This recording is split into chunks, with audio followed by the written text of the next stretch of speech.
So if you can peg the story that you're pitching to a particular time of year, it answers this question that is always on the mind of segment bookers, always on the mind of journalists, always on the mind of editors. Why this story now? It's the Inspiration Place podcast with artist Miriam Schulman. Welcome to the Inspiration Place podcast, an art world insider podcast for artists by an artist, where each week we go behind the scenes to uncover the perspiration and inspiration behind the art. And now, your host, Miriam Schulman. Well, hello, passion maker. This is Miriam Schulman, your curator of inspiration, and you're listening to episode number 170 of the Inspiration Place podcast. I'm so grateful that you're here. Today, we're talking with a PR expert so that you can learn top insider secrets to getting your art featured. Now, if I asked you, would you rather be a well-paid artist or a well-known artist? What would you say? Well, the truth is you can have both. And in fact, becoming well-known is a great shortcut to becoming well-paid. But a lot of artists struggle with being visible, especially the introverts among us. I don't know if you heard me say this already on the podcast. I'm a bit of an introvert myself. Most people wouldn't guess that because I'm very animated and very loud, but don't forget, I'm doing that all from the comfort of my own home. Right now, I am recording basically my home studio. In case you don't know, and I haven't talked about it before, my studio is a bedroom inside our house that we've converted into a studio, and now it's a podcasting room, plus my art is still in here too. So I have this whole corner desk set up for my podcast. I have an island where I do my art books, everything's around me. But I'm basically in my home. So right now I'm recording this podcast in my yoga pants. I don't think I've recorded in my pajamas, but I could if I wanted to. So I'm basically able to be an introvert and podcast because it's a great way to be well known without leaving my house. So there you go. So I'm a bit of an introvert myself, and that doesn't have to stop me from trying to get press and publicity because I know that's the only way people can find out about what I do and about my art. And that has always worked for me. When I first started out, getting publicity was a big part of that success. It was a great way to let everybody know I was serious by getting the press in my local papers and as well as getting new people to find out about me. Artists who believe that they can't do it because they're shy or they're introverted means they're not getting their work out there. They're not getting the traction that they need. But what you might not realize is publicity is not about being famous just for the sake of being famous. No, it's not like just building an Instagram following so the Zuckerverse has more content. It's about getting the message of your work out there. And you can be well known and well paid and stay true to your values. In fact, getting big press like the New York Times is actually not as hard as you think. In fact, I've been in the New York Times a few times. That was a little bit of a tongue twister. I've been in the New York Times on several occasions. People think it's a huge deal. Maybe it is, but it's actually not as hard to get into as you think. My secret was getting into the local calendar listings where they list all the art events that are happening. I got my pictures of my art and details of my events featured in that section several times, both the Westchester version of the paper, the Connecticut version of the paper, and I know there's other local versions of the paper. So once I realized how easy it was to get my name and art into the paper, I just kept on doing it. Not only is it great that it happened because you get that nice push at the time when you get the publicity, but you're able to put it on your website. I still get people who are impressed when I tell them about it. In fact, they're much more impressed with that than with my Ivy League diploma. So it's definitely a myth that it's hard to get publicity, especially high profile publicity. And that's something that keeps a lot of artists from even trying, which is kind of sad. So I want to break that myth and help you get your work out there in the media. Being in the media gives you credibility, authority. It gets the word out there about your art. But most importantly, it gives you a reason to raise your prices because you are seen as a professional. Now, publicity has been a game changer, not only for me, but for many of my clients. You heard from Elizabeth Mordensky a few weeks ago. I interviewed her in episode 164. She sold $9,500 of original art after being featured in an art collector's magazine using what she learned inside the Artist Incubator. Now, because publicity is so important, that's why I wanted to pull this interview I did with PR expert Lynya Floyd, pull it from the archives. I did this in early 2021. It was originally a Facebook Live. I want to make sure that I shared it with you today. So in this episode, you'll discover why you need to work your way up the publicity pyramid when you plan your outreach, why smaller press will more easily translate into sales than larger publications, and the biggest mistake newbies make when pitching the press, and what to do instead. I am so excited. We have a very special guest today, senior media coach Lynya Floyd. So Lynya Floyd is the senior media coach for Selena Sue's Impacting Millions program, where she works with entrepreneurs, coaches, and experts who want to elevate their status using the power of the media. She has helped clients land stories in major media outlets and has nearly 2 decades of experience working in the media as an editor at magazines including Glamour, Essence, Family Circle, 17. She also has been featured as a health expert on the Today Show, the Dr. Oz Show, Doctors Fox, NPR, and more. And she even helped me land a major feature in Forbes. So please welcome to the Inspiration Place, Lynya Floyd. Hey there. Welcome to the show. Hello, hello, hello. Thank you so much for having me on the show, Miriam. I'm really excited to be with you today. I know you're really busy, Lynya, so we're going to dive right into all the juicy content we have planned. Would you please explain to our listeners what the publicity pyramid is and why you need to work your way up the pyramid when planning your publicity outreach? What we do is we encourage people to work their way up the publicity pyramid as they have their media outreach. And the reason why this is so important is because at the very top of the publicity pyramid, one might imagine, is television. So often people will immediately shoot to the top of the publicity pyramid in their minds. And when they think about outreach, they're thinking, I want to be on Super Soul Sunday. I want to be on the Today Show. I want to be on Good Morning America. All incredible television appearances to have, right? What is everyone still talking about? Oprah's interview. What do people talk about when they first wake up in the morning, they turn on the TV, they're tuning into GMA, they're tuning into the Today Show.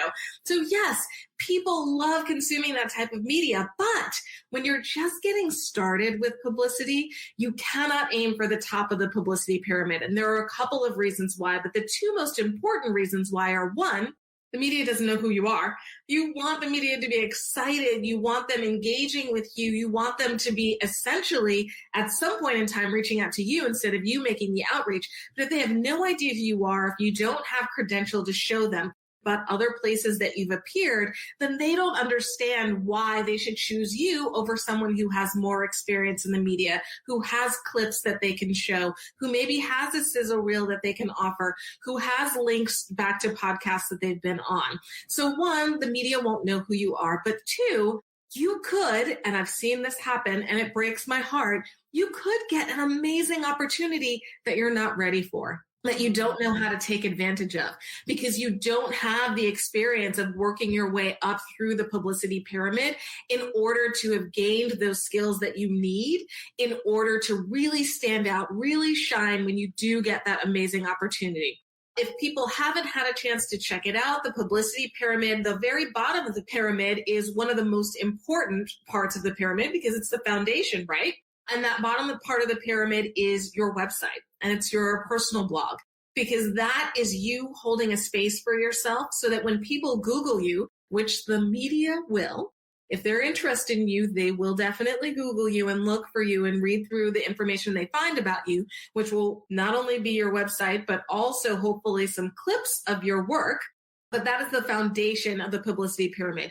And then as you work your way up, the next level of the publicity pyramid would be guest blogs, for example. So not just writing on your site, but writing for other websites so that you can fish in other ponds, so to speak, right? And get your message and get your visuals out to other individuals and other audiences who aren't coming directly to your site.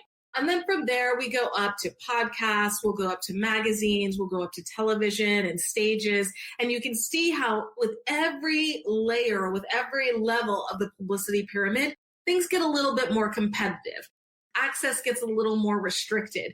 But the great part about working your way up the pyramid is that you build the experience and you gain the knowledge along the way to be able to compete on those more competitive levels. And then I just want to make sure that everyone listening understands, especially since there's so many of you who your goal is to be a well-paid artist and you're not sure if being well-known matters to you yet, that getting those publicity on the lower part of the pyramid, your local papers, your local print magazines, all that, those will more easily translate into sales for you than some of these larger audiences will with a bigger reach, because your local audience is going to care much more about what you do because you're their home girl or home boy. I am so glad that you mentioned that. I wasn't sure how much into the weeds we wanted to get during the time that we had today.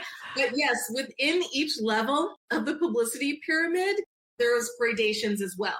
So even if you're talking about way at the top of the publicity pyramid in television, you're not going to start, even when you get up to the top of the pyramid, you're not going to necessarily start out with the Today Show. You're going to start out with local television. So you need to get your feet wet. You need to get familiar with what it feels like to set up that camera and to make sure you have that amazing background, or to appear in studio and to have 3 different cameras and figure out which one you're looking at, right? So even within each level of the publicity pyramid, there are smaller gradations of local versus national when it comes to each of those levels.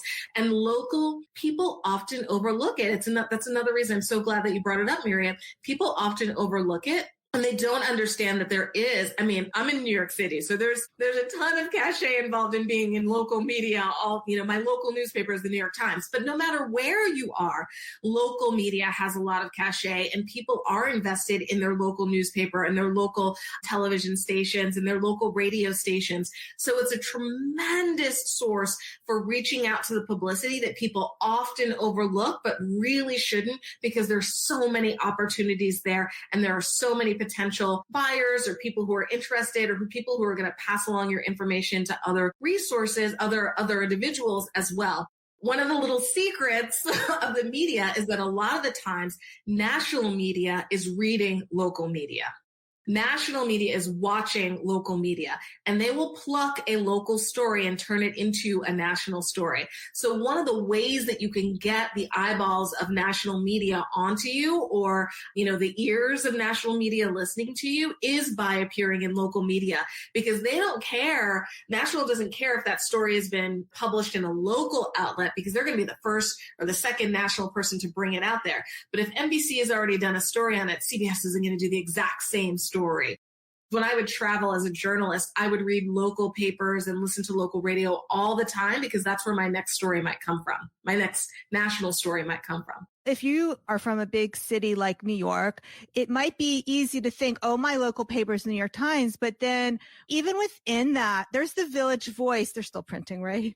I don't even know. Yeah, but there are neighborhood papers inside big cities and niche publications, and maybe just the town just outside of the big city. So that's even how I've gotten into the New York Times, was focusing on. So the New York Times has the Westchester section or the Connecticut section, focusing on those sections when I've been having art shows to get into the New York Times was a leg up to get into bigger publications. So beautiful. So perfect. Yes. If you're looking to get more exposure for your art and you want to sell more art, and you've got to build your audience, one of the best ways to do that is with free publicity. Getting publicity is much easier than you think. Once you get over your fear of pitching, it can unlock all kinds of doors for you.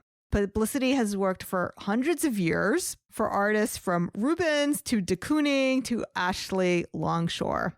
If getting more publicity is one of your goals for 2022, I've got some great news for you. I've got a free curated list of the top 20 media outlets for artists. We're talking about the best blogs and print magazines. So imagine what publicity can do for you. By the way, this is a great list, even if you just want to read more art blogs and art magazines. So to get your hands on it, just go to schulmanart.com/media. Okay, so let's move on to the next piece, which, okay, you can correct me if I'm wrong. Is it cracking the code? Cracking the publicity code. Yes. Okay, cool. I actually want to focus on the mistake that people often make, because this is really important. I want people to get it right. One of the biggest mistakes that people make is that they're not pitching story ideas. They are pitching topics or something much broader. And they're thinking that the media is going to grab onto that. They're thinking, okay, so I'm an artist, so I'm just going to pitch a story idea about, great art, or I'm just going to pitch a story about, me and my latest exhibition or something like that. But you have to be really specific with your story ideas, because editors and segment bookers and producers, they're not looking for some broad topic like art in general or photography in general. They're looking for something very specific. And as long as you just put a little bit more effort, we talk about this in Impacting Millions, but you can do this as well on your own. Put a little more effort into what exactly is going to be my hook. What is going to get this audience engaged, the person that you're pitching, but also their audience? You have to care about both of those things. Engaged, interested, make them feel like they have to read or listen or watch your story right now. So you really have to be specific with your story ideas. And I do get a lot of students who, particularly in the beginning of the class, they will come to me with just very broad, generalized ideas. And we really hone those in to find that hook that's going to get people, make it irresistible content, right? Make it something that I have to click on. I'm not going to go do that other thing I needed to do. I'm going to sit and I'm going to watch your segment. I'm going to sit and I'm going to listen to this podcast. I'm going to read this 5-minute story. That's such valuable advice. I love how you're dropping so many knowledge bombs right now. What do you feel are the other two biggest mistakes you see people making when they're trying to get more publicity? So the other two mistakes have to do with timing. And as they say in life, timing is everything. And it is true within the media as well. So one part of timing that is really important to focus on is when you are pitching your story. Yes, there are evergreen stories that you can pitch that would be appropriate any time of year, any season, no matter what. But if you can peg your story to a particular time of year, if you can peg your story, so for example, maybe you want to peg your story, it's March now, right? So maybe you're thinking people are doing spring cleaning and they're getting rid of things in their home, and maybe they're switching out photographs in their home, or they're changing colors in their home, or they're switching out art in their home. Or if you can think of another time of year, maybe we get to a place where people are going to be doing more entertaining and they care, maybe it used to be, and this could be again, that the holidays were a really big time to talk about entertaining, right? So leading into November and December is a really big time for people to rethink their home and rethink their decor, because they're going to be having people come by for Thanksgiving. Or they're going to be opening their door, for trick-or-treaters, and what will people be seeing, or, Christmas or Hanukkah or Kwanzaa. So if you can peg the story that you're pitching to a particular time of year, it answers this question that is always on the mind of segment bookers, always on the mind of journalists, always on the mind of editors. Why this story now? What is happening in the world right now such that my audience has to see this story? If you can answer that by saying, oh, well, it's because the holidays are coming up and people are going to be having friends over. Oh, it's spring cleaning and people are going to be taking things off the wall and putting new things on. Or, we are a year into the pandemic and people are tired of staring at the same 4 walls and they need change. Whatever it is that is your hook, right? Think about timeliness for that, and that will put you head and shoulders above other pitches that are more evergreen, that, the editor might say, we can hold that story to next month because I really want this one that came in, because this is what people are feeling. This is what people are going through right now. So that's one aspect of timeliness that she talks about. The other part of timeliness has to do with thinking about like, why is this important to people right now, right? So you have the when to pitch the story in terms of like, okay, the holidays are coming up. The holidays are going to be starting at the end of October, right? So we're going to think back a little bit and we're going to think, all right, so if it's a magazine and magazines work, let's say 3 to 6 months in advance, which they totally do. And I know that sounds like a lot, but so you have to think, okay, for that October story, I'm going to count back. And so I'm going to be pitching them that story now. So you're thinking about the timeliness angle. Why is this important to readers? And then you're pitching it at just the right time, knowing that different outlets have different lead times. So for example, magazines have the largest lead time, but let's say, for example, something happens in the news this morning. Like let's say today we woke up and we saw, oh, this is a good one. There was the Bitcoin art story that came out last week.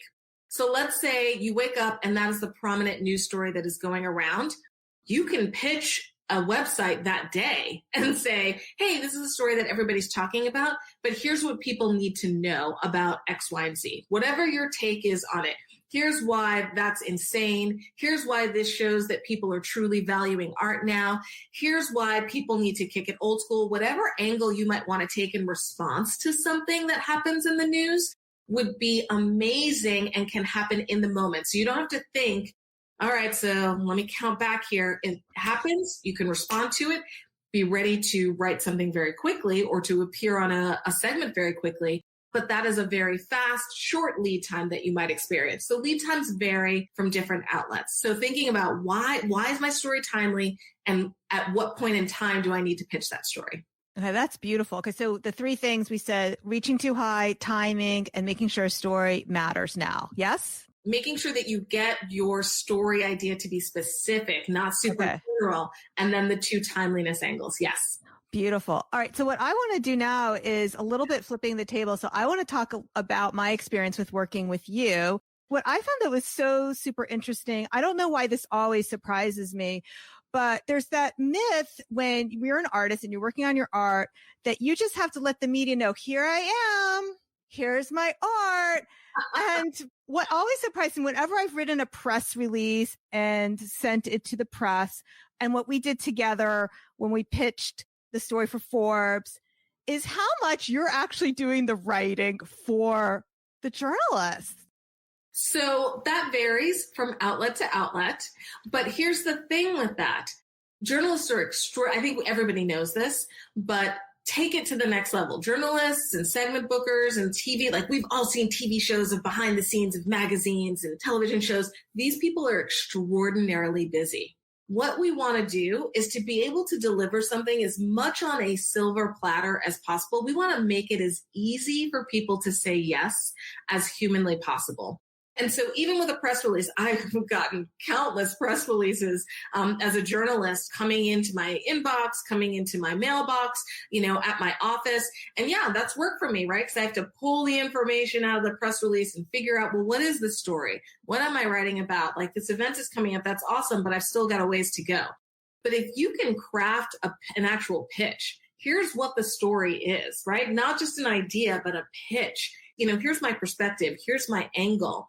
Then you're essentially delivering something on a silver platter and making it very easy for someone to say yes. And that's always what we want with the media. We want to make it as easy as possible for them to say yes. Experts that I've interviewed for stories that I have written speak to me in pull quotes. Speak to me in sound bites. So I know that before they got on the phone with me, they did the work to come up with those sound bites that they knew that I was looking for. Because as soon as I hear them, like when I'm interviewing somebody or, when you're interviewed by a journalist or someone on television, as you talk to them, like they're highlighting things that you're saying in their head, right? And they know what they want to use for that sound bite, for that clip. They know what they want to use to quote you in an article. If you can make that even easier for them by doing the work and figuring out what you want to be quoted for, then that is going to make it even easier for them. So anything that you can do, this is a lot of what I talk about in Impacting Millions because I can speak from both sides of the computer. I know what it's like to get the pitches.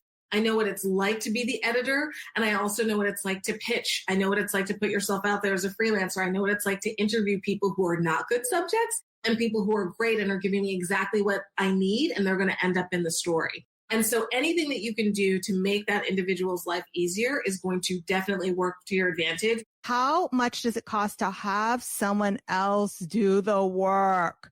I've been quoting numbers that I feel are probably old. Like I've been telling everyone it's $3,000 a month to hire somebody, but I bet it's more by now. Like I'm always stuck in the 1990s with prices. Oh, that is so interesting. Isn't that funny? I wasn't exactly sure, Miriam, what they meant. I didn't know if they meant to have somebody else write the story for you or to have a PR company handle all your PR for you. So I'm going to answer the latter because I think that you're actually correct in what they were asking. And yes, it can cost you $10,000 a month. Here's the other thing. You can't just sign up for 1 month. So normally there's like a 3-month retainer. There's a 3-month requirement. 1 month just isn't enough, to get things going. So there's going to be a minimum requirement for how long that you sign up. And I've definitely heard easily 5 figures before. Learning to do this work on your own is that part of the benefit. Learning these skills is also developing relationships with people in the media. So if you go through a PR company, they're using their relationships in order to get you press. And then once they're gone, you have, whatever you've been able to work out with them, but you don't have any connections. You're gone. And I've worked with people like that where they'll say, oh yeah, I got press in the past, but now I don't know what to do because somebody else did all the work. It's almost like having a chef come in and, make you a meal, like in my fantasy world, right? Make you meals, every day. And then they go away and you can't feed yourself. And then what I've had people do is they'll say, oh, I don't have time to do X, Y, and Z today, but I know how to do this. So I'm going to tell my virtual assistant, hey, can you do this publicity work for me today? And then I'll take it from there. I really encourage people to learn the skills themselves, develop the relationships themselves, because these are people that you can go back to time and time again. I have myself followed editors through their career. So they'll leave one magazine and go to the other. That's fine. I can still reach out to people at the first magazine and say, hey, I was previously published there. Would love to write for you again. And I can say, hey, congratulations on your new gig. Would love to be able to work with you in your new position. So you're developing relationships, you're following people over time, and those are things that no one can ever take away from you. So that's one of the really big benefits. I'm really glad you pointed that out because that was huge when I was launching my career locally as a portrait artist, is I did develop the relationship with someone who did a column in the local paper in the art section. And my husband used to tease me, oh, Deborah Banerjee, she's your personal press secretary, because once I had her email and that relationship, she was ready to go. And sometimes even in a group show, then when she would see me, she would find me for the quote. So like I always got featured. It's not because I had the best art. It's not because I was bribing her, although sometimes I would send her note cards with my art on it. I don't know if that's frowned upon or not, but anyway, yeah. Okay. So I would do things like that, but I had a relationship with her. When she left, then it was up to me. I had to form new relationships with her replacement. So, but that's the other thing that's really super good about focusing local is these are people who, well, when COVID's over, you're going to see at the gym, you might see, when you pick up at school, these are people in your community who you can form a stronger relationship with. Even more than that, like until we get to the gym, these are people who are talking about you when you're not in the room or when you're not together. They're telling their other editor friends about you. They're telling their other TV friends or their other friends in the media are saying, hey, do you know anybody who does X, Y, and Z? And they're saying, oh yeah, really great conversation with so-and-so or so-and-so has pitched me a couple of times. Another thing to keep in mind when it comes to obtaining this knowledge for yourself, and I don't want to forget to say this, is that no one can tell your story better than you can. Nobody can sell your product better than you can. Nobody knows your creative insights better than you do. So yes, it can be great, and I have absolutely supported people in this fashion to have somebody else do the work for you, but you know your story best, and you're going to be able to talk yourself up the best. Take bold action and put yourself out there to the media. I just want to thank Lynya for being here today. We've learned so much from you, and we are so grateful. Thank you for spending this time with us. So wonderful. Thank you for having me. I really appreciate it, Miriam. Finally, to wrap this all up, don't forget, if you liked what we talked about here today and you want to get more exposure for your art, you have to check out my free list, Top 20 Magazines and Blogs for Artists. To get that 100% free, go to schulmanart.com/media. We'll make sure that we've included everything we talked about in the show notes, which is 170, schulmanart.com/170. If you love the show, make sure that you're subscribed. You can do that in your podcast app. In Apple Podcasts or iTunes, you hit the plus sign. Other podcast apps, hit the follow button. And if you're feeling extra generous, I would love a review from you wherever you're listening. All right, my friend, thank you so much for being with me here today. I'll see you same time, same place next week. Stay inspired. Thank you for listening to the Inspiration Place podcast. Connect with us on Facebook at facebook.com/schulmanart, on Instagram @schulmanart, and of course on schulmanart.com.